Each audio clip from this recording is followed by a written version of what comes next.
14장에 딱 넘어오면 뭐가 나오냐면 14만 4천 명이 천상에서 이렇게 모세 노래와 어린 양의 새 노래를 부르는 모습이 나와 있어요. 이걸 보면 지금 이 지상에서는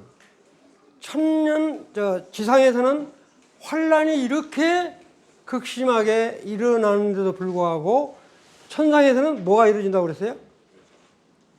천상에서는 혼인 예식이 벌어지고 있다고요.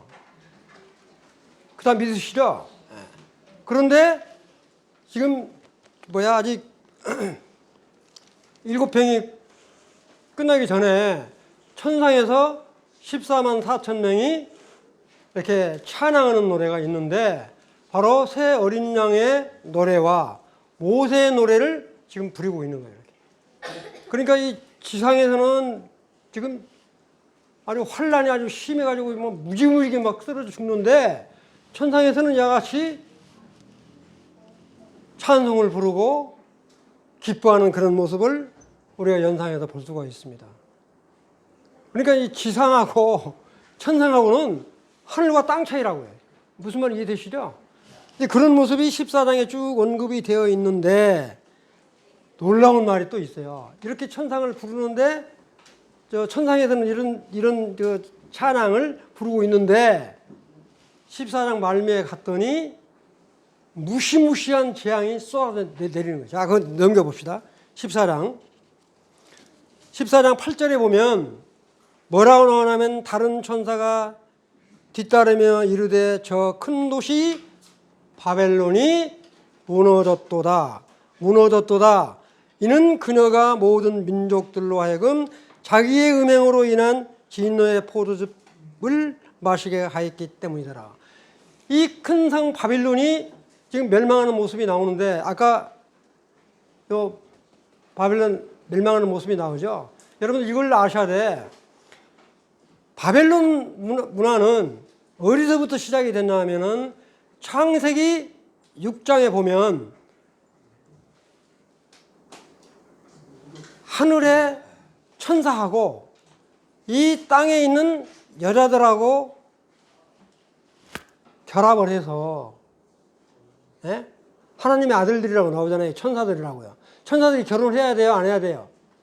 안 해야 돼요. 그런데 이 여자도 한 사람이 아니라 자기가 오는 대로 여자를 취해서 결혼을 한 다음에 낳은 자식들이 어떤 자식들이야? 전부 거인 종족들을 낳는다고. 그러니까 하나님이 하도 안타까우니까 사람 지음을 한탄했다고 그러잖아요. 이거 내가 한 말이 아니고 나오니까. 그리고 딱 넘어가면 바벨론의 창설자가 누구예요? 니무롯이라고 하는 사람이라고. 니무롯 창설자가. 그래서 이 바벨론 문화는 아주 이 음탕하고 아주 사악한 그런 문화예요. 그래서 이 바벨론 문화를 닮은 것이 바로 뭐냐면 로마 제국이라고 해요. 그래서 바벨론을 그렇게 미우는 거예요, 하나님이. 그래서 지금 뭐라고 나오냐면 바벨론이 무너졌도다 이렇게 지금 언급을 하고 있는 거예요. 이 바벨론이 무너지면 그냥 무너집니까? 이런 큰 재앙으로 떨어오니까 산이 무너지고 이렇게 해와 달과 별이 변화가 되고 막 그러니까 결국에는 이 무너졌다 큰 바벨론이 무너졌다 쭉 언급이 되면서 그 다음에 이제 건너뛰어가지고요 18절에 한번 볼게요. 18절 또 불을 다스릴 권능을 가진 또 다른 천사가 제단으로부터 나와 예리한 낫을 가진 자에게 큰 외침으로 외쳐 이르되 너의 예리한 낫을 휘둘러 땅의 포도송이를 모으라. 땅의 포도들이 충분히 익었느니라 하더라. 이 포도는 뭐를 말하는 거예요? 진짜 우리 먹는 포도를 말하는 것 같아요? 악한 무리들을 전부 포도송이처럼 모으는 거예요. 그래가지고 포도틀에다가 붓고 발로 지금 밟으면 어떻게 되겠어요? 피가 쏟아져 나오겠죠. 지금 그렇게 비유를 한 거예요. 이 포도수가 우리가 먹는 포도수로 생각하시면 안 되고 그런데 이게 19절에 보니까 그 천사가 자기 낫을 땅에 휘둘러 땅에 포도를 모아 하나님의 진노에 큰, 여러분들 책에는 포도주 틀이라고 그랬죠. 아이, 포도를 막 짜면 술이 됩니까? 그냥 포도즙이 되지. 이 포도즙 틀에다가 넣어서 질근질근 밟으니까 20절 한번 보세요. 얼마나 무시무시한가. 도시 밖에서 그 포도즙 틀이 밟혔고 예루살렘 성 밖에서 전쟁이 일어난 거야. 예루살렘 성 밖에서. 그래서 뭡니까? 포도즙 틀이 밟혔고 포도즙 틀에서 피가 나와서 말굴레까지. 말굴레면 얼마쯤 되겠어요? 한 1m 50쯤 되겠죠? 말굴레까지 피가 차고 그 다음에 뭐라고 나와 있어요? 1600 스타디온. 1600 스타디온이면 약 300kg가 된다고요. 한번 생각해 보세요. 사람 피가, 아까도 말씀드렸지만 피가 흘러서, 포도틀에서 밟은 것처럼 피가 흘러서 말굴레 높이면 요만큼 될 거 아니에요. 근데 그게 피가 300kg까지 넘어간다. 300m도 아니고. 그러면 예루살렘에서부터 시작해서 사해 바다를 거쳐서 홍해 바다까지 가는데, 홍해를 뭐라고 그러죠? 레드시죠. 붉은 바다예요. 붉은 바다. 어떻게 이게 붉은 바다라고 이름을 지었는지 정말 신기하죠. 아니, 홍해가 붉은 바다라니까요. 그러니까 지금 붉은 바다는 아니잖아요. 이 피가 흘러서 홍해 바다로 들어가면 홍해 바다가 붉어지겠죠. 이렇게 지금 엄청난, 그러니까 한번 보세요. 아까도 말씀드렸지만 14만 4천 명이 14장하고 15장에 가면 뭐라고 나오냐면 15장 3절에 보면 하나님의 종 모세의 노래와 어린 양 노래를 부르며 이르되, 14장 15장이 천상에서 모세의 노래와 새 어린 양의 노래를 부르는데 지금 지상에서는 이렇게 엄청난 재앙이 벌어지고 있는 것을 모습을 볼 수 있단 말이에요. 그러죠? 이거 쓰여 있으니까. 그런데 이 7절에 15장 7절에 보면 내 짐승들 중 하나가 영원 무궁토록 살아계시는 하나님의 진노를 가득히 담은 7 금병을 7 천사에게 주니라. 그래서 성전이 하나님의 영광과 그분의 권능으로부터 나오는 연기로 가득 차매 7 천사의 7 재앙이 이루어질 때까지는 아무도 능히 그 성전에 들어가지 못하리라. 이 7병을 지금 15장에서 받은 거예요, 천사가.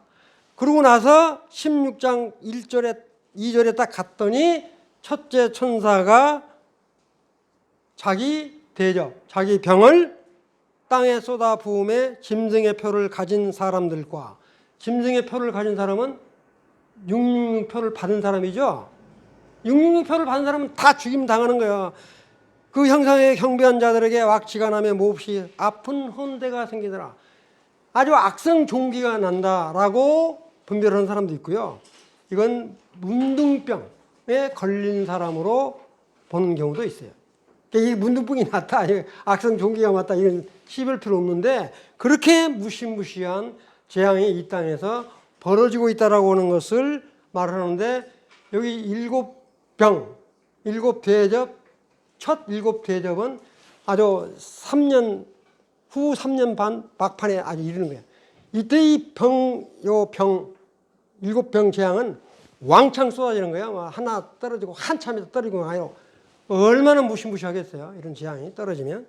그리고 쭉 가다가, 다 이기는 거예요. 쭉 가다가 여러분들 12절 한번 보세요. 12절을 봤더니 여섯째 천사가 자기 병을 큰 강 유프라데스 위에 쏟아 부음에, 이 유프라데스에 쏟아 부은 것이 처음에 어디에 나와 있었죠? 그냥 13절에 나와 있었죠. 유프라데스 강에 나팔이 부러지니까 유프라데스 강에 몇 명이 모은다고 그랬죠? 2억 명이 모은다고 그랬잖아요. 그게 다시 또 여기 16장에 다시 또 언급이 되고 있다고요. 여섯째 천사가 자기 병을 큰 강 유프라테스에 쏟아 부음에 그것은 물이 말라서 동쪽의 왕들의 길이 예비되더라. 그래서 지금 저 유프라테스 강이 상류 쪽이나 이런 데는 지금도 바싹 말라가고 있는 중이라고 그래요. 마른 거 혹시 인터넷에서 보셨나요? 한번 들어가서 보세요. 유프라데스 상류 쪽에. 그러니까 아주 심히 임박한 이때다라고 보시면 돼요. 언제 일는지는 모르지만. 자, 그 아까 그러잖아요. 어느 날 어느 시인지는 아무도 모른다. 그 다음에 이제 쭉 나와서 건너뛰어가지고요. 16절에 보면 그가 히브리 말로 아마겟돈이라 하더라. 그러면 유프라데스 강에서 모여서 전쟁은 어디서 극성을 이루냐면 아마겟돈. 이 아마겟돈을 보통 무깃도라고 그래요. 무깃도. 거기로 가서 이렇게 벌어질 것을 예언을 하고 있습니다. 그래서 뭐라고 그러세요? 아마겟돈이라 하는 곳으로 그들을 함께 모으더라. 이 아픈 사람들을 전부 다 유프라데스 강에 있는 아마겟돈, 즉 무깃도라는 데로 사람을 전부 모으니까 아마 내가 모르긴 몰라도 한 수십억 명 될 것 같아요. 모아서. 이거 모은 사람들이 누구를 죽이려고 그러는 거예요? 이스라엘을 싸그리 없애려고 이렇게 모으는 거예요. 이스라엘을. 그러니까 이 악한 사람들은, 이 세상 사람들이 지금 이슬람권 있죠? 예를 들어 이란이나 이라크라든가 터키, 시리아 이런 사람들이 있잖아요. 중동 지방에. 중동 지방에 있는 이 이스마엘의 후손들은 이스라엘을 하여튼 못 잡아먹어서 안달을 한다고요. 그러니까 이 사람들이 싹 모아서 이스라엘을 완전히 싸그리 없애려고 그러는데 이 아마겟돈에 모아가지고 이들을 싹 전멸시키는 분이 누구냐면 하나님이라고요. 이스라엘을 절대 못 이겨요. 여러분들 6.1 전쟁은 잘 아시잖아요. 그러니까 우리가 이스라엘을 위해서 기도를 하셔야 돼. 축복받으려면. 지금 그와 같은 게 쭉 지금 언급이 돼 있어요. 이렇게. 7 천사가 좀 나팔을 불어요. 공중에.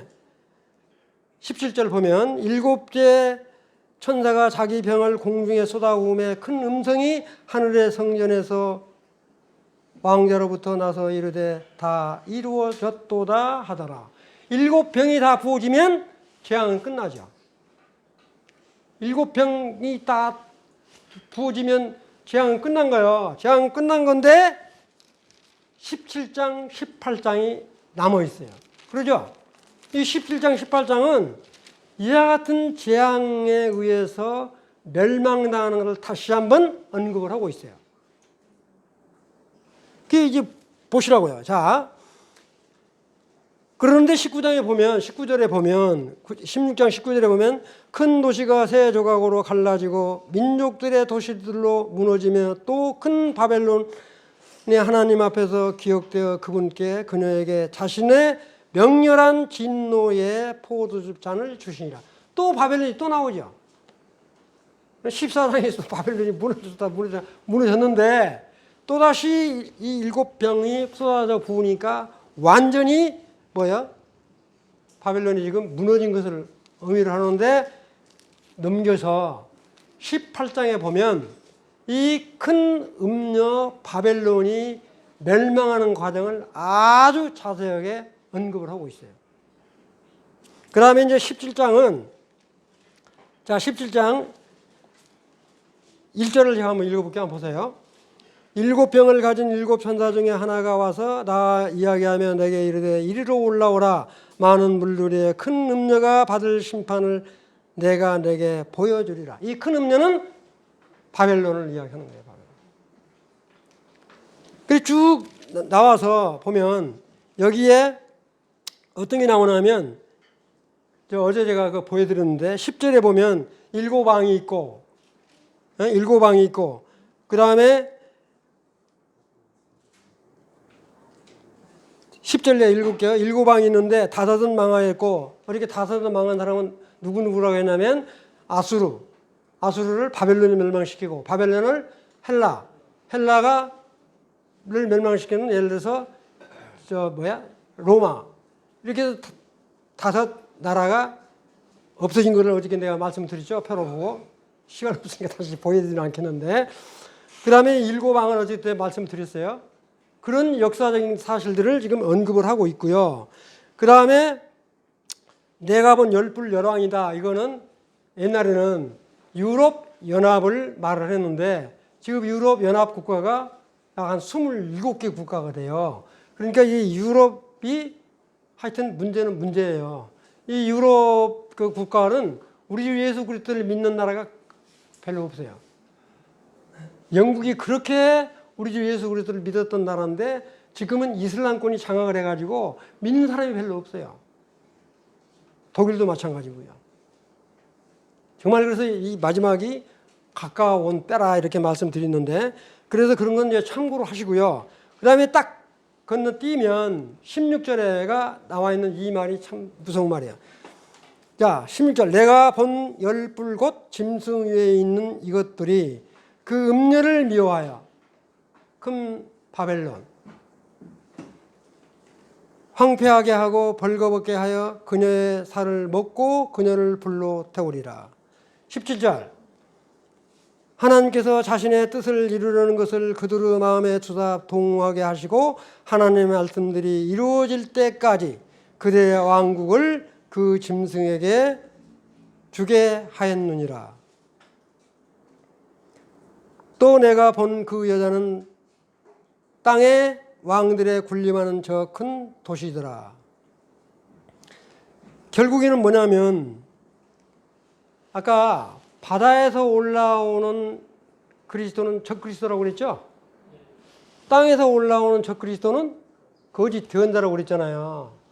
이 거짓 대언자를 싹 다 이용해먹고 적그리스도가 죽여버린 부분이 지금 16절에 언급이 되어 있다고요. 그렇게 되어 있잖아요. 짐승에 있는 음녀를 미워하여 황폐하게 하고 벌거벗게 하여 그녀의 살을 먹고 그녀를 불로 태우리라. 이렇게. 그러니까 이 바벨론도 17절에 다시 한번 이렇게 17장에서 언급을 하고 있을 뿐만 아니라 근본 바벨론이 그 다음에 그렇게 자기를 이렇게 666표까지 만들어서 숭배하고 적그리스도의 형상을 만들어서 거짓 대언자가 숭배하기까지 만든다고요. 그 다음에 적그리스도의 표를 만들어서 666표를 만들어서 허기까지 한 거짓 대언자를 불러 태워서 죽여버렸다고 그러잖아요. 그러는데 바로 딱 넘어가면 18장에는 이와 같은 큰 성 바벨론이 멸망하는 과정을 아주 디테일하게 언급을 해놨어요. 저 앞에서는 바벨론이 14장에는 무너졌다 그러고 이제 16장에 가서는 또 무너졌다고 그랬잖아요. 그렇게 무너진 것을 18장에 아주 디테일하게 언급을 하신 거예요. 무슨 말 이해되시죠? 거기 보면 아주 너무너무 자세히 나와 있으니까 이 18장은 하나 어려운 거 없으니까 한번 읽어보시면 돼요. 그래서 17장과 18장은 이 적그리스도와 그 다음에 음녀 바벨론 이런 사람들의 멸망하는 과정을 아주 디테일하게 언급을 했다. 이렇게 보시라고요. 그래서 건너뛰어가지고 이제 19장으로 넘어갈게요. 여러분들이 잘 아시는 이 19장은 바로 아까도 말씀드리지만 19장이 나오니까 이런 7년 환란이 다 끝나고 공중에서 혼인잔치가 일어나는 것으로 생각하시면 안 돼요. 무슨 말 이해되시죠? 저 사당에서 사도 요한이 하나님 품으로 이렇게 들려 올라갈 때 우리 성도들도 이미 올라가서 하나님 앞에서 상급의 심판을 받고 그때부터 7년 동안 혼인 예식을 한다고. 이건 유럽이란다. 유대인들의 결혼 습관이에요. 야곱도 일주일 동안 잠자리 하잖아요. 그런 것처럼 7년 동안 결혼식을 하는데 무슨 말 이해되시죠? 그런데 이 지상에서는 환란이 엄청스럽게 벌어지고 있다고요. 이 마지막 때 결혼 다 끝나고 마지막 때 우리 주님이 공중 재림을 하면서 지상 재림까지 내려오는 모습이 19장에 언급이 되어 있어요. 19장 7절, 8절, 9절 한번 봅시다. 네, 보면 7절 우리가 즐거워하고 기뻐하며 그분께 존귀를 돌리니 어린 양의 혼인잔치가 이르렀고 그분의 아내가 자신을 예비하였도다. 이건 지금 우리가 공중에서 상급의 심판을 받고 혼인연식을 지금 하고 있는 그런 과정을 지금 언급하시는 거예요. 7년의 날 다 끝나고 지금 혼인예식 이야기하는 게 아니고. 무슨 말 이해되시죠? 기록상 그렇게 할 수가 없잖아요. 자, 그 다음에 8절. 또 그녀가 깨끗하고 희고 고운 아마포 옷을 차려 입도록 허락하셨는데, 이건 뭡니까? 정말 신부는 정결해야 해야 되잖아요. 천상에서 이렇게 안전히 구원을 받은 성도를 지금 의미하는 겁니다. 성도들이 의라 하더라. 지금 구원의 예복을 입은 성도들이 지금 혼인연식을 하는 거예요. 근데 이제 한번 물어볼게요. 9절. 자, 한번 보세요. 그가 내게 말하기를 기록하라. 어린 양의 혼인 만찬에 부름 부은 자들은 복이 있도다. 혼인잔치에 초청받은 사람은 신부예요, 들러리예요? 신부예요, 들러리예요? 신부라고 하는 사람 한번 들어보세요. 신부. 들러리. 여기서 초청받은 사람은 들러리요. 신부가 왜 초청을 받습니까? 이거는 마태복음 25장의 열처녀 비유와 똑같아요.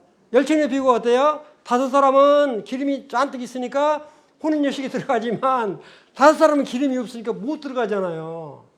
그런 것처럼 여기 나와 있는 건 뭐냐면 혼인예식을 하려면 신랑과 신부만 있어서는 안 되잖아요. 아예 혼인예식을 하려면 손님들이 있어야지. 손님이 없이 그냥 신랑 신부만 결혼식 하는 건 아니잖아요. 이 유대 문화는 신랑 신부가 일주일 동안 결혼잔치를 하고 그 다음에 신부를 어떻게 해요? 신부를 신랑 집에 들어가서 집장만 다 한 다음에 나중에 신랑 집으로 신부를 데려다가 살잖아요. 그런 것처럼 지금 여기서 말하는 건 뭐냐면 여기에 이제 이 혼인 만찬에 부름 받는 복이 있다 하는 말은 환난 중에 구원받은 성도들이 부활해서 올라간 사람이나 또는 다른 이방 민족들 중에서 구원받아가지고 올라간 사람들이나 우리 은혜 시대에 구원받은 우리 교회의 성도들은 전부 뭐예요? 신부예요, 신부. 우리는 신부니까 걱정하실 필요 없다니까. 우리는 신부다. 신부는 하나여야 되죠? 신부가 둘, 셋 되면 안 되잖아요. 들러리는 여러 되면 되지만 교회는 하나야, 교회는. 그러니까 우리 이 은혜 시대에 구원받은 사람들은 교회의 한 처녀의 신부예요. 신부와 신랑은 결혼을 하는 거예요. 이렇게 결혼을 하는데 이 들러리는 그 나머지 구원받은 사람들, 이방 민족들 중에서 환난 때 구원을 받은 사람이나 어느 사람이 이런 사람들이 하늘로 싹 올라온 사람들이 들러리로, 그 사람도 다 축복받은 사람들이잖아요. 들러리도 이제 하나님과 함께 우리 주님이 지상 내려올 때 같이 내려오니까. 그러니까 신부는 뭐 말할 것 없이 좋고 이렇게 들러리도 함께 내려오는 장면이 바로 19장에 언급이 되어 있어요. 무슨 말 이해되시죠? 예. 그리고 이제 보시면, 자, 11절. 아까도 말씀드렸는데, 또 내가 하늘에 열린 것을 보니, 보라, 흰 말이라. 그 위에 타신 분은 신실하시니 탐되신이라 불리더라. 그분은 의로 심판하며 전쟁을 하시느니라 해서 흰 말을 타고 공중에서 지상으로 딱 이렇게 내려오신다고. 내려오시는데, 여기 15절에 보면 그분의 입에서 예리한 검이 나오는데 그분께서 그 검으로 민족들을 치시고 철창으로 그들을 다스리시니라. 그분께서는 전능자 하나님의 명렬한 진노의 포도즙틀을 밟으시며. 그러니까 이 포도 따가지고 이 포도즙 틀에다 넣고 지금 이건 밟은다고 그랬잖아요. 한번 상상을 한번 해보세요. 포도를 갖다 놓고 지금 밟으면 그렇게 이 육류표를 받은 사람, 끝까지 불신하는 사람들을 이렇게 환난 때 싹 멸망을 시켜. 여기서는 뭔만 안 죽냐? 사탄 마귀만 안 죽어요. 주님이 딱 내려오시잖아요. 이렇게 내려와서 지상 재림을 감람산에 딱 발을 내디디면 뭐야? 다 죽고, 응? 거의 다 죽고 사탄 마귀만 안 죽어요. 자, 그거 한번 봅시다. 이제 시간이 없으니까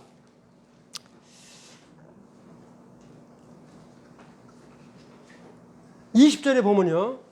짐승이 잡히고 또 그 앞에서 기적들을 행하던 거짓 예언자도 그와 함께 잡혔는데 그는 짐승의 표를 받은 자들과 그의 형상에게 경배하던 자들을 기적들로 속이던 자더라. 이 둘이 산채로 유황으로 불타는 불호수에 던져지고, 그 다음에 21절, 그 남은 자들은 말 타신 분의 칼, 곧 그분의 입에서 나온 칼로 죽임을 당하니 모든 날 짐승이 그들의 살로 배를 채우더라. 새의 잔치가 되는 거죠. 그러니까 여기 19장에서 우리 주님이 공중에서 싹 내려오실 때 하신 거짓 대언자, 남아있는 거짓 대언자, 그 다음에 적그리스도, 여기서 완전히 전멸을 시키는 거예요. 그러니까 14장에서 뭐라고 그랬어요? 그 죽은 피가 1600스타디온 300km가 흘러간다고 그랬잖아요.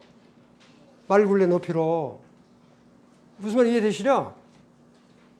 그 말굴레 높이의 피가 흘러서 사해바다를 거치고 홍해바다에 갈 때 그 피를 씻어내야 돼요? 안 씻어내야 돼요? 다 씻어 깨끗이 해야 천년왕국이 이루어지죠. 아니 피가 땅에 이게 그렇게 많은 피가 땅에 있는데 천년왕국 시작되면 안 되잖아요. 아까 14장에서 일곱째 나팔을 불 때 천년왕국 계시를 했지만 이 많은 피를 없애는 부분이 어디 나와 있냐? 어제 제가 말씀드린 대로 에스겔서 47장 1절에 성전 문지방에서 뭐라고 그랬어요? 처음 듣는 분은 좀 그러시니까 한번 봅시다. 예.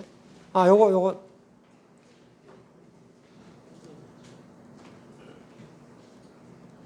예, 요거 지금 이게 한번 집에 가서 꼭 읽어보세요. 에스겔서 47장 1절부터 12절까지 보면 성전 문에서 물이 흘러나와요.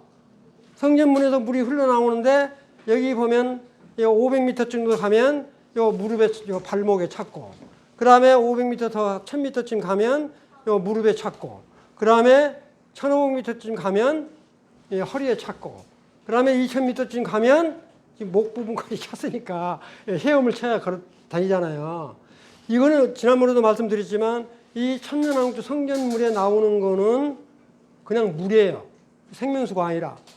이 물이 흘러 넘치는 것은 정말로 성령 충만함과 하나님의 말씀이 넘치는 것을 의미하는데, 이 물이 싹 흘러갈 때 아까 피가 300km까지 뻗어 있는 피 있잖아요. 땅바닥에 말라 있는 거. 그런 것들을 이 물이 싹 제거를 한다고요. 그래서 천년왕국의 시작이 돼요. 천년왕국 선포는 했지만 무슨 말 이해되시죠? 따로 노는 게 아니라 의미가, 그러잖아요. 땅바닥에 지금 피가 잔뜩 흐르는데 천년왕국 시작되면 되겠어요? 새하늘과 새 땅도 이루어지고 그러는데, 그런 모습이 지금 연상되는데 딱 우리 주님이 지상 재림을 하신다고요. 지상 재림을. 너무 빨리 끌려나니까. 자, 이렇게 지상 재림을 했어요. 지상 재림을 하면 이렇게 그 예루살렘에 뭐가 있냐 하면 동서남북으로 큰 골짜기가 쫙 벌어지는 대목이 나와요. 에스겔서에 보면, 스가랴에 보면, 그건 시간 없으니까 안 찾을게요. 그게 쫙 벌어진다고요. 그곳으로 아마 이게 피가 흘러갈 것으로 분별하시는 분이 많은데, 하여튼 이 지상에 떨어지면 그런다고요. 그래서 이제 20장을 딱 넘기면 바로 20장에는 천년왕국을 의미하는데, 천년왕국이라는 말은 없어요. 천년왕국이라는 말은 없는데 천년에서 6번이 나와요. 그래서 아까도 말씀드렸지만 이 17장, 18장은 하여튼 이 음녀 바벨론, 그 다음에 적그리스도, 거짓 대언자 싹이 전부 다 멸절을 당했는데 20장에 딱 넘어오면 사탄 마귀는 여전히 있어요. 그러니까 이 아까 적그리스도가 있죠. 적그리스도는 바로 이 사탄 마귀의 능력을 받아서 행하는 자예요. 그래서 우리는 삼위일체를 뭐라고 봐요? 삼위일체를 하나님 아버지, 아들 예수 그리스도, 성령 하나님 이렇게 삼위일체로 보죠. 근데 이 사탄 마귀도 삼위일체가 있어요. 첫째 뭐냐? 제일로 힘센 사탄 마귀. 그 다음에 두 번째 뭐냐면 적그리스도, 정치적인 세계. 세 번째는 뭐냐면 거짓 대언자. 이것이 바로 사탄 마귀는 모방의 천재예요. 이들이 바로 우리 성 삼위일체를 모방을 한 거예요. 그래서 거짓 대언 이렇게 사탄 마귀하고 그 다음에 뭐냐면 거짓 대언자하고 이 적그리스도하고 셋이 짝짝꿍이 돼가지고 그 난리구슬 피우는데 적그리스도하고 거짓 대언자는 17장, 18장에서 싹 무너지고 그 사탄 마귀만 20장으로 딱 넘어온다고. 넘어오는데 한번 보시다요. 이제 우리 주님이 요 지상 딱 재림하는 것이 시간 없으니까 안 찾는데 스가랴 14장 4절을 꼭 한번 찾아보세요. 14장 4절에 보면 하나님이 이렇게 딱 내려오는 게 언급이 되어 있으니까 스가랴 14장 4절 한번 보시라고요. 이게 되는데 2절에 보면 마귀요 사탄의 그 영 곧 저 옛뱀을 붙잡으라. 그가 그를 붙잡아 1000년 동안 갤박하여. 그러니까 이 사탄 마귀가 이제 1000년 동안에는 활동을 못하도록 하나님께서 쇠사슬로 묶어가지고 바닥 없는 구덩이에다가 쳐넣는다고요. 이제 그게 2절에 언급이 돼 있어요. 그 다음에 이제 1000년 쭉 나오다가 1000년 왕국에 대한 것이 여기 15절까지밖에 없다니까요. 그런데 에스겔은 40장부터 48장까지 있다고 말씀드렸죠.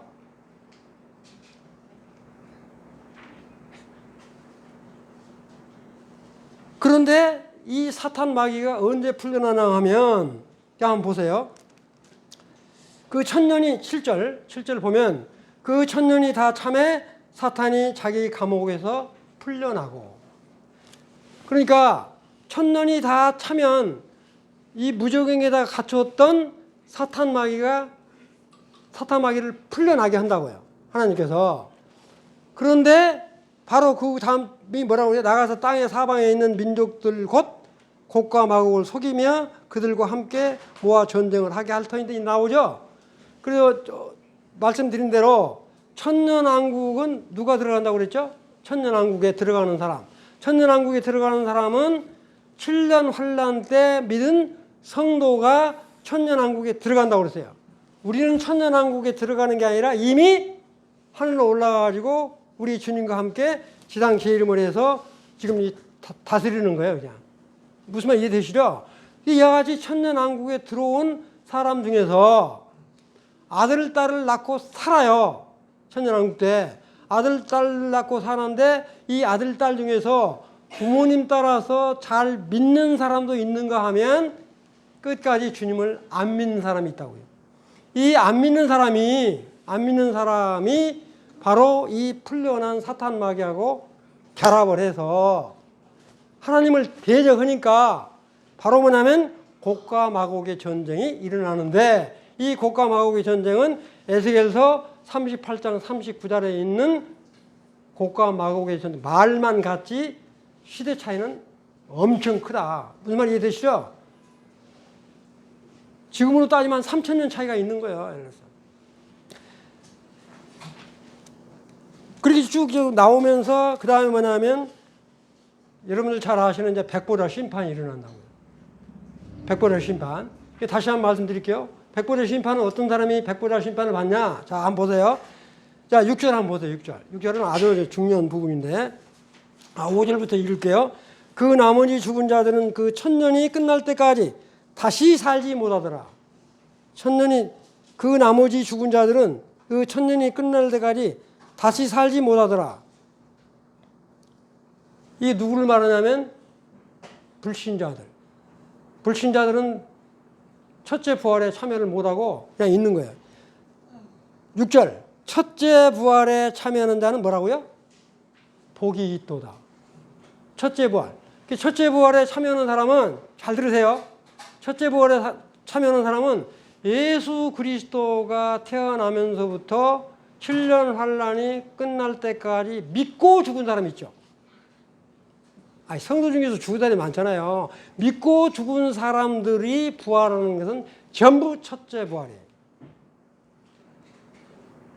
그러니까 부활도 우리 같은 사람은 환란 전에 휴거를 해봤잖아요.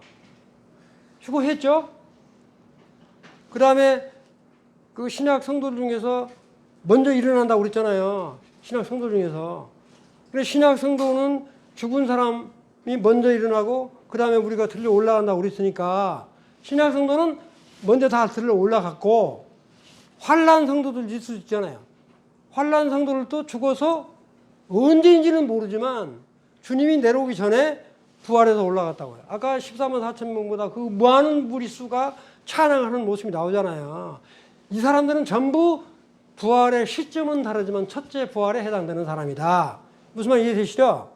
그 다음에 보시면 첫째 부활에 참여하는 자는 복이 있다. 둘째 사망이 그들을 다스릴 권능을 갖지 못하고 둘째 사망이 그들을 다스릴 권능을 갖지 못하고 도리어 그들이 하나님과 그리스도의 제사장이 되어 1000년 동안 그분과 함께 통치하리로다.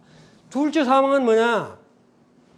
예수 그리스도가 태어나면서부터 구약에 있는 사람들까지 하나님을 믿지 않았던 사람 있죠? 믿지 않았던 사람. 믿지 않았던 사람들은 전부 부활을 해요. 믿지 않은 사람. 믿지 않은 사람들의 부활을 둘째 부활이라고 말하는데 둘째 부활이란 말은 성경에 안 나와 있어요. 그런데 여러분들 책에 보시면 14절에 보면 사망과 지옥도 불호수에 던져졌더라. 이것은 뭐라고요? 둘째 사망이더라. 그러니까 야같이 둘째 사망에 들어가기 위해서는 심판대 앞에 믿지 않은 사람들이 부활을 해야 되는 거야. 그러니까 둘째 사망이란 말은 둘째 부활이라는 말과 같아요. 이게 둘째 부활을 당하는 사람은 우리 첫째 부활을 간섭 못 하죠. 그러니까 첫째 부활과 둘째 부활은 몇 년의 차이가 있어요? 1000년 동안의 차이가 있는 거야. 그러니까 이 둘째 부활을 통해서 심판을 받고 전부 다 사망으로 떨어진다고. 그리고 심판에는 상급의 심판과 행위의 심판이 있잖아요. 우리는 이미 행위의 심판은 하나님 보좌 우편에서 다 받은 사람들이에요. 상급이 다 달라요. 아예 우리하고 사도 바울 같은 형님하고 비교할 수 있겠어요? 예를 들어서 말씀을 드린 거예요. 어떤 상급을 줄지 모르지만 상급에는 영광의 면류관이 있고 생명의 면류관이 있고 의의 면류관이 있고 많이 있잖아요. 5개 썩지 않을 면류관이 있고 어떤 면류관을 받을지는 모르지만 우리는 면류관 이미 관을 받을 수 있다라고 하는 확신 가운데 있기를 바라요. 이거 그렇게 말씀하시잖아요. 이렇게 자기 행위에 따라 심판을 받았고 자기 행위는 뭐야? 행위의 심판이죠. 생명책이 있고 행위의 책이 있고 생명책이 있는 거예요. 우리 행위는 우리가 이 구원 하여튼 이건 잘 알으셔야 돼. 우리가 이 구원을 받을 때는 우리의 선한 행위로 구원받는 건 절대 안 해요. 하여튼 이 은혜의 복음으로 구원을 받는 거예요. 어떤 사람들은 그 좀 행위가 있어야지 구원받지. 그냥 손 내밀고 그게 헌금 많이 하고 목사 말 잘 듣고 그래야 이렇게 구원받는다고. 그렇게 많은 사람은 진짜 그 사기꾼이에요. 하여튼 구원은 믿음으로 구원받는 거예요. 그러나 우리가 믿음으로 구원받고 그냥 있으면 안 되잖아요. 믿음으로 구원받고 그 뒤는 반드시 행위가 따라야 돼요. 선한 행위가. 그래 25장 마태복음 25장에 보면은 가난한 사람에게 먹을 걸 주었고 병든 사람에게 돌봐줬고 병원에 있을 때 살아갔고 막 그러잖아요. 그래서 우리 믿는 구원받은 성도들은 반드시 믿음의 행위와 선한 행위, 인내의 소망이 따라야 된다. 우리가 구원받을 때는 세상 말로 공짜로 받지만 믿은 다음에는 성도로서의 가치를 가지고 있어야 행위의 심판을 받을 때 하나님한테 좋은 말을 들을 수 있죠. 아니 물론 조금 안 했다고 그래서 뭐 좋은 말을 안 듣는 건 아니지만 그러고 나서 21장은 바로 21장, 22장은 자 한꺼번에 설명드릴게요. 21장, 22장은 이제 새하늘과 새 땅이에요. 새하늘과 새 땅인데 21장 2절을 보면 자 요건 이제 설명을 드릴게요. 자 21장에 보면 나 요한이 봄에 거룩한 도시 새 예루살렘이 신부가 자기 남편을 위하여 단장한 같이 예배한 채 하늘에서 하나님으로부터 내려오더라. 이 천년왕국의 이 지금 새하늘과 새 땅 때는 에스겔서에서 말하는 성전 동쪽 문에서 물이 흘러나오는 그냥 물이 흘러나온다고 그랬죠. 여기는 뭐라고 해서 어린 양의 보좌에서 흐르는 뭐라고 그랬어요? 생명수라고 그랬어요. 생명수.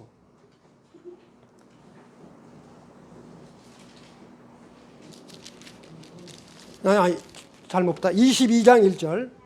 22장 1절이요. 하나님의 어린 양 보좌로부터 흘러나오는 수정같이 맑은 생명수의 정결한 강을 내게 보여주시니 그 도시의 거리 한가운데 강의 양쪽에는 생명나무가 있어. 그렇게 했어요. 그러니까 새하늘과 새 땅에는 이와 같이 어린 양의 보좌에서 물이 흘러나오는데 이때는 뭐 피를 씻거나 이런 게 없다고요. 무슨 말 이해되시죠? 네. 그러면서 여기 지금 21장 2절에 보면 요거를 좀 설명을 드리면 이게 뭐가 나오냐면 이게 나와요. 야, 여기 보시면 요한이 봄에 거룩한 도시 새 예루살렘이 신부가 자기 남편을 위하여 단장한 같이 예비한 채 하늘에서 하나님으로부터 내려오더라. 그러니까 예루살렘 성이 하늘에서 딱 내려온다고만 돼 있지 어느 지역에 내려온다는 말은 없어요. 그래서 이 예루살렘 성이 하늘에서 내려오는데 이 길이가 얼마나 되냐면 가로 세로 높이가 2220km니까 우리나라보다 더 크다 이거지. 우리나라는 이제 부산에서부터 한경부터 꼭대기까지 해봐야 천리라고 그러잖아요. 그러니까 우리나라보다 큰 성이 하늘로부터 내려오는데 어디쯤 내려서 멈추는 것이 어느 땅에 멈추는지는 알 수 없는데 하여튼 이와 같은 걸 쭉 언급을 하고 계시는데 뭐냐 이제 그 길이와 넓이와 크기는 16절에 언급이 되어 있어요.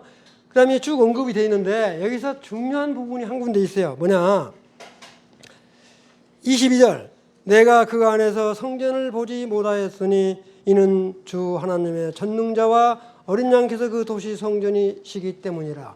예루살렘 성 안에는 성전이 없어요. 왜냐하면 하나님 아버지와 우리 주 예수 그리스도가 빛으로 계시기 때문에 성전이 필요 없어요. 그러나 이 성전은 어디에는 있어요?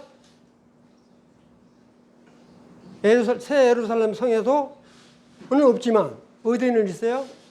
바로 예루살렘의 천년왕국 성전은 여전히 남아있다고. 여기 언급은 여기는 없어요. 없는데 그걸 이해를 하셔야 돼. 왜냐하면 하나님의 약속이니까 영원히 있겠다고 그랬으니까. 여호와 산마라고 그랬잖아요. 여호와 하나님께서 거기 계시다. 자, 그렇게 이제 언급이 되어 있는데 요 24절이 아주 중요한 말이에요. 24절 여기서 동글뱅이를 딱 치세요. 뭐냐면 구원받은 자들의 민족들이 구원받은 자의 민족이라고 하는 말은 무슨 말이냐? 새하늘과 새 땅이 이루어지는 것은 이 땅에서 이루어지는데 예를 들어 한국도 있고 일본도 있고 미국도 있고 독일도 있고 뭐 스페인 많을 거네요. 민족들이. 이 새하늘과 새 땅도 이런 민족들 가운데서도 구원받은 사람들 구원받은 사람이 있을 거 아니에요. 나라가. 구원받은 사람들 중에서 하여튼 믿는 사람이 왕으로 세워질 거라고요. 그때도 대통령이라고 할지 왕이라고 할지는 모르지만 많은 민족들이 있는데 그 민족들이 구원받지 않은 사람이 아니라 구원받은 많은 민족들 중에서 구원받은 사람 중에서 왕이 있을 거라요. 그 사람이 뭐라고 그랬어요? 구원받은 자들의 민족들이 그 도시의 빛 가운데서 다니겠고 예루살렘 성에 다니겠고 그럼 뭐라고 그랬어요? 땅의 왕들이 땅의 왕은 누구예요? 땅의 왕은 뭐 미국이 됐든 프랑스가 됐든 일본이 됐든 각 나라 민족들 중에서 왕이 뭐라고 그랬어요? 자기들의 영광과 존귀를 가지고 그곳 새 예루살렘으로 들어가리라. 그러니까 예루살렘 성에 이방 민족들 믿는 사람들의 왕이나 사람들이 성문으로 들락날락 한다는 거예요. 그런데 아까 말씀드렸지만 이 예루살렘 성의 문은 12개 문이에요. 요 한쪽에 3개씩. 근데 이 놀랍게도 이 12문이 있는데 이 12문의 이름은 12지파의 이름이에요. 무슨 말인지 이해되시죠? 12지파의 이름이 이 성문의 문에 이렇게 써져 있단 말이에요. 그럼 한번 생각을 해보세요. 이 세계 많은 민족들이 있는데, 많은 왕들이 있는데, 그 왕들 중에서 자기의 영광을 가지고 그리로 들어간다고 그랬단 말이에요. 그러면 우리나라 사람 중에서 뭐 왕된 사람이 있으면 유다 지파로 들어가겠어요? 스불론 지파 문으로 들어가겠어요? 어디 문으로 들어가겠어요? 아무도 몰라요. 아무도 모르는데 그 모르는 말이 어디에 언급이 되어 있냐. 그게 참 놀라워요. 이걸 보면. 자, 한번 보세요. 신명기 32장 7절 한번 보세요. 신명기 32장 7절. 이건 아무리 시간이 많이 지났는데 하여튼 죄송합니다. 밥 못 먹겠어. 신명기 32장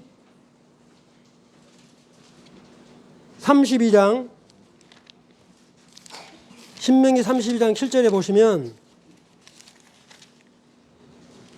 신명기 32장 7절에 보시면 이와 같은 잘 보세요. 신명기 32장 7절을 보면 옛날을 기억하라. 지금 모세가 하는 말이에요. 옛날을 기억하라. 많은 세대의 횟수를 깊이 생각하라. 내 아버지에게 물으라. 그가 내게 보여줄 것이요 내 장로들에게 물으라. 그들이 내게 말해 주리라. 지극히 높으신 이께서 민족들에게 그들의 상속물을 나누어 뭐라고 그랬어요? 주실 때에 그분께서 아람의 아들들을 구분할 때 그랬어요. 아람의 아들들을 구분할 때. 우리는 모르지만 하나님께서는 아람의 아들들 이스라엘의 12지파를 다 나눴는데 구분할 때 이스라엘의 뭐라고 그랬어요? 이스라엘의 아들의 수에 따라 백성들의 경계를 정하셨느니 그랬어요. 이게 거주의 경계를 다 하나님이 정해놓은 거예요. 그러니까 한번 생각해 보세요. 이 중국하고 이 베트남하고 딱 붙어 있는 경계가 있잖아요. 이 거주의 경계를 하여튼 언제인지는 모르지만 하나님이 다 정해놓으셨다는 거예요. 이 말씀에 따라서 우리는 이 12문 중에서 어떤 문으로 들어갈지는 모르지만 이 세계의 많은 민족들을 12지파별로 나누셨다는 거예요. 우리는 모르죠. 우리가 어디에 어느 지파 문으로 들어갈지. 하나님 말 안 했으니까. 그러나 이런 걸 보면 들어간다고 그랬잖아요.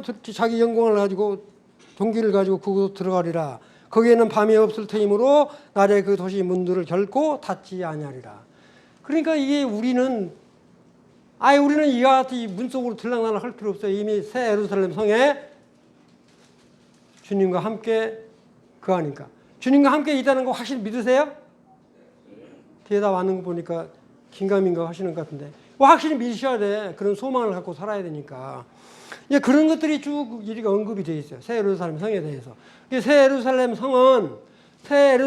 성에 거하는 사람들은 하나님 아버지와 우리 주 예수 그리스도와 은혜 시대에 구원받았던 사람들이 새 예루살렘 성에 거하는 거고, 그 나머지 이방 민족들의 구원받은 사람들은 자유롭게 성문으로 들락날락 할 수 있다는 거죠. 무슨 말 이해되시죠? 내가 지은에서 하는 말이 아니고 말이 그러니까.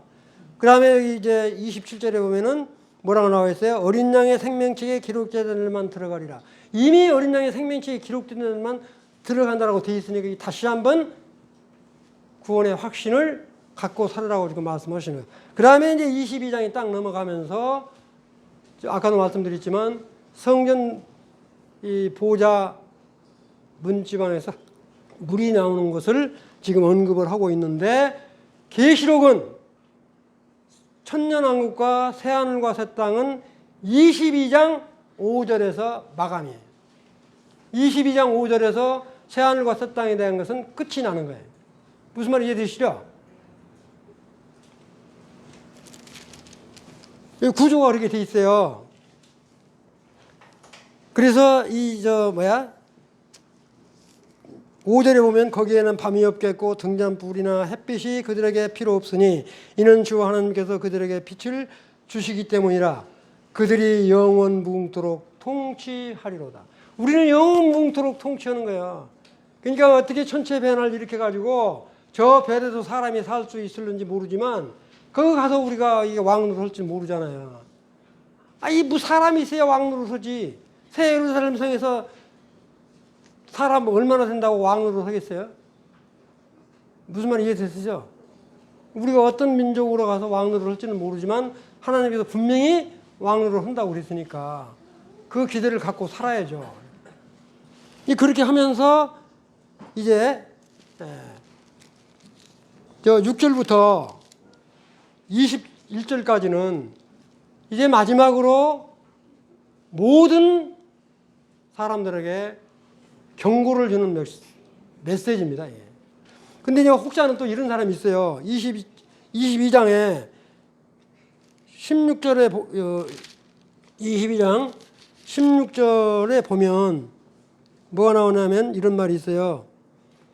16절 한번 보세요. 16절. 나 예수는 내 천사를 보내어 교회들 안에서 이것들을 너희에게 증언하게 하였노라. 나는 다윗의 뿌리요 후손이요 빛나는 새벽별이라 하시더라. 여기 지금 22장 16절에 교회란 말이 나오니까 교회란 말이 나오니까 이 교회에 있는 사람들도 7년 할례를 통과를 해야 된다라고 주장하는 사람이 있는데 이건 성경을 잘못 본 거예요. 22장 5절에서 끝나요. 그러고 남아서 22장 6절부터는 이제 다시 한번 새롭게 하는 경고를 지금 주시는 말씀이다. 무슨 말씀이 되시죠? 그러고 나서 이거 이제 다 읽기는 그러니까 시간이 없으니까 그러고 나서 이 18절에 어떤 말씀이냐 이런 말이 있어요. 18절에 내가 이 책의 대언의 말씀들을 듣는 모든 사람에게 증언하노니 만일 어떤 사람이 이것들에다 더하면 하나님께서 이 책에 기록된 재앙들을 그에게 더하실 것이요. 그러니까 계시록에 있는 말씀들을 더하면 재앙들을 더하겠다. 그리고 만약에 이 예언의 말씀들을 빼면 대언의 책의 말씀들을 빼면 하나님께서 생명책과 거룩한 도시와 이 책에 기록된 것들로부터 그 부분을 빼버리겠다. 그러니까 하나님의 말씀을 정확히 전해야 될 뿐만 아니라 우리가 허튼 소리를 함부로 해서는 안 되죠. 이게 경고예요, 경고. 그러니까 우리가 하나님 말씀을 전하는 사람은 잘 분별해서 정확하게 성도들한테 전해야 될 책무. 만약에 심판대 서가지고 너 그때 뭐 말했어? 그러면 너 그렇게 헛소리 오면 되냐? 이런 말하면 안 되잖아요. 이해되시죠? 그렇게 지금 경고를 드니까. 그 다음에 이제 20절에 뭐라고 나와 있어요? 이것들을 증언하시는 분께서 이르시되 내가 반드시 뭐라고요? 속히 오리라. 속히 오리라. 이 속히가 언제인지는 몰라요. 어떤 사람들은 날짜와 시간을 지 마음대로 정하는데 1992년도인가 그 헛소리 한 데 있죠. 다비 성경인가? 거기서 하나님 온다고 그래가지고 신혼 입고 내려온다고 그래가지고 그래 안 내려오니까 하나님이 거두셨다고. 이런 헛소리 하는 사람 말 들으면 절대 안 돼요. 그 다음에 뭐라 했어요? 아멘 주 예수님이여 과연 그와 같이 여서 오시옵소서. 그리고 21절에 우리 주 예수 그리스도의 은혜가 너희 모두와 함께 있기를 원하노라. 아멘. 어서 오십시오 하는 말이죠. 너무 빨리 이렇게 22절까지 하여튼 이게 마치고 연관되는 구절을 최소한도 줄여가지고 설명을 드렸습니다. 아무튼 이렇게 4시간 동안에 걸쳐서 하나님 천년 안국과 새하늘과 새 땅에 대한 것들을 말씀을 이렇게 드렸어요. 그래서 제가 뭐 이게 지금 자랑하려고 그런 게 아니고요. 하도 이 요한계시를 읽고 또 읽고 그러다가 하여튼 이 실험을 좀 하는 끝에 이렇게 오는 세대에 일어날 일이라는 책을 제가 한 2년 전에 발간을 했어요. 근데 지금 보니까 좀 고칠 부분들이 있긴 있더라고요. 혹시 궁금한 책이 좀 많아 오르면 다 나눠드리면 좋겠는데 저도 이거를 한 정부로 딱 해가지고 저한테도 조금만 주더라고요. 이해를 해 주시고요. 여기에 그런 부분들을 아주 자세하게 제가 언급을 쉽게, 이건 참고로 하시라고요. 있으면 좀 많이 이렇게 드리면 좋은데, 그 점을 참고로 하셔서 궁금한 거 있으면 우리 정광훈 님한테 물으시든지 해서 이렇게 연락을 주시면 성심성의껏 답변을 하도록 하겠습니다. 아무튼 이렇게 잘 들어주셔서 감사의 말씀을 드리고 하여튼 기도하고 마치겠습니다.